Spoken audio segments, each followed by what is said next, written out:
नमस्कार दोस्तों, अहमदाबाद के विशाल और भव्य नरेंद्र मोदी स्टेडियम में आज एससीसी पुरुष टी20 विश्व कप 2026 के 24वें मुकाबले में न्यूजीलैंड और दक्षिण अफ्रीका की टीमें आमने सामने थी, जहां दक्षिण अफ्रीका के कप्तान एडेन मार्कराम ने टॉस जीतकर पहले गेंदबाजी करने का फैसला लिया।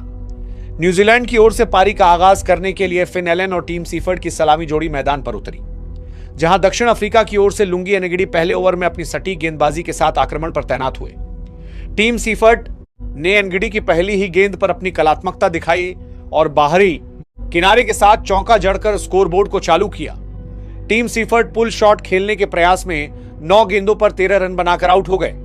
उनकी इस संक्षिप्त पारी में एक कड़क चौका और एक शानदार शामिल था, जिससे दक्षिण अफ्रीका को पहली सफलता मिली। इसके लिए आर्देन बरेरा भारत मारी में बाद रचिन रविंद्र मैदान पर आए और उन्होंने मार्को जॉनसन चौथे ओवर में जब गेंदबाजी करने आए तो उनके खिलाफ आक्रामक रुख अपनाया। रचिन रविंद्र रक्षात्मक शॉट खेलने के प्रयास में 8 गेंदों पर 13 रन बनाकर आउट हो गए। उनकी इस पारी में एक कड़क चौका और एक शानदार शामिल था, जिसके बाद न्यूजीलैंड का स्कोर 2 विकेट के नुकसान पर 53 रन हो गया। फिन एलन एक छोर पर बहुत ही खतरनाक नजर आ रहे थे और उन्होंने पावर प्ले का भरपूर फायदा उठाया। फिन एलन हवाई शॉट खेलने के प्रयास में 17 गेंदों पर 31 रन बनाकर आउट हो गए। उनकी इस विस्फोटक पारी में 4 कड़क चौके और 2 शानदार शामिल थे, जिससे न्यूजीलैंड को तीसरा बड़ा झटका लगा।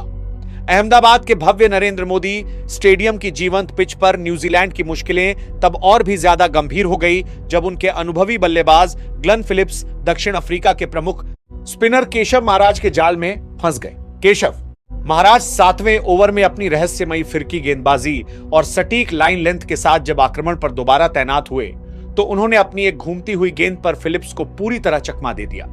ग्लेन फिलिप्स एक बहुत ही आक्रामक कवर ड्राइव खेलने के प्रयास में गेंद की गति और टर्न को भांपने में पूरी तरह विफल रहे और गेंद उनके बल्ले का अंदरूनी किनारा लेते हुए सीधे स्टंप से जा टकराई, जिससे वे क्लीन बोल्ड हो गए। ग्लेन फिलिप्स कवर ड्राइव खेलने के प्रयास में 3 गेंदों पर 1 रन बनाकर आउट हो गए। उनकी इस संक्षिप्त और निराशाजनक पारी में कोई भी बाउंड्री शामिल नहीं थी, जिसके कारण न्यूजीलैंड का स्कोर अचानक से 4 विकेट के नुकसान पर 68 रन हो गया और पूरी टीम गहरे दबाव में आ गई। ऐसी नाजुक और चुनौतीपूर्ण स्थिति में मध्यक्रम के बल्लेबाज मार्क चैपमैन और अनुभवी डेरिल मिचेल ने डगमगाती हुई कीवी पारी को संभालने का कठिन जिम्मा अपने मजबूत कंधों पर उठाया, जहां दक्षिण अफ्रीका की ओर से तेज गेंदबाज कॉर्बिन बॉश 8वें ओवर में अपनी तेज रफ्तार गेंदबाजी और घातक यॉर्कर के साथ आक्रमण पर तैनात हुए ताकि न्यूजीलैंड के मध्यक्रम को और ज्यादा झकझोरा जा सके। हालांकि इन दोनों निडर बल्लेबाजों ने दक्षिण अफ्रीकी गेंदबाजों की रणनीतियों को पूरी तरह से विफल करते हुए उन्हें निशाने पर लिया और मैदान के चारों ओर चौकों और की भीषण बारिश शुरू कर दी, जिससे स्टेडियम में मौजूद प्रशंसक झूमने पर मजबूर हो गए। मार्क चैपमैन आज एक बहुत ही अलौकिक और जबरदस्त लय में नजर आ रहे थे और उन्होंने केशव महाराज के ओवर में एक दर्शनीय और कड़क चौका जड़कर अपने खतरनाक इरादे पूरी तरह साफ कर दिए थे। जैसे जैसे खेल आगे बढ़ा, न्यूजीलैंड की पारी ने अपनी खोई हुई रफ्तार दोबारा हासिल कर ली। कॉर्बिन बॉश 11वें ओवर में जब दोबारा अपनी गेंदबाजी के मोर्चे पर तैनात हुए तो डेरिल मिचेल ने उनकी गेंदों पर प्रचंड प्रहार करते हुए स्कोरबोर्ड को तेजी से चलाया और न्यूजीलैंड के कुल स्कोर को 100 रनों के मनोवैज्ञानिक आंकड़े के पार पहुंचा दिया।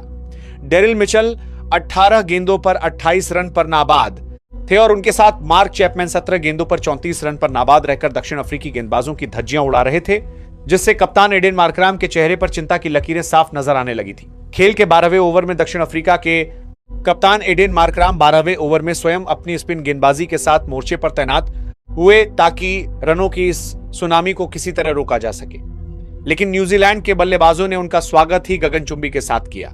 डेरिल मिचेल ने कप्तान मार्कराम की तीसरी ही गेंद को भांपा और उसे लॉन्ग ऑय के ऊपर से एक विशाल जड़ा, जिससे गेंद स्टैंड्स की दूसरी मंजिल पर जा गिरी। इसके बाद अगली ही गेंद पर उन्होंने बहुत ही चतुराई से सिंगल लिया और मार्क चैपमैन के साथ अपनी 50 रनों की एक अत्यंत महत्वपूर्ण और मैच जिताऊ साझेदारी को पूरा किया। ओवर की अंतिम गेंद पर मार्क चैपमैन ने भी अपनी बाजू करते हैं खोली और मार्कराम की गेंद को लॉन्ग ऑन की दिशा में एक और गगनचुंबी जड़कर इस ओवर का एक बहुत ही सफल और यादगार अंत किया।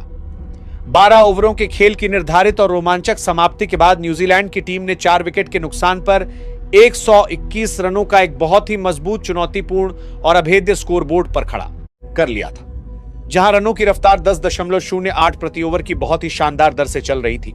मार्क चैपमैन 17 गेंदों पर 34 रन पर नाबाद रहकर दक्षिण अफ्रीका के लिए काल बन चुके थे।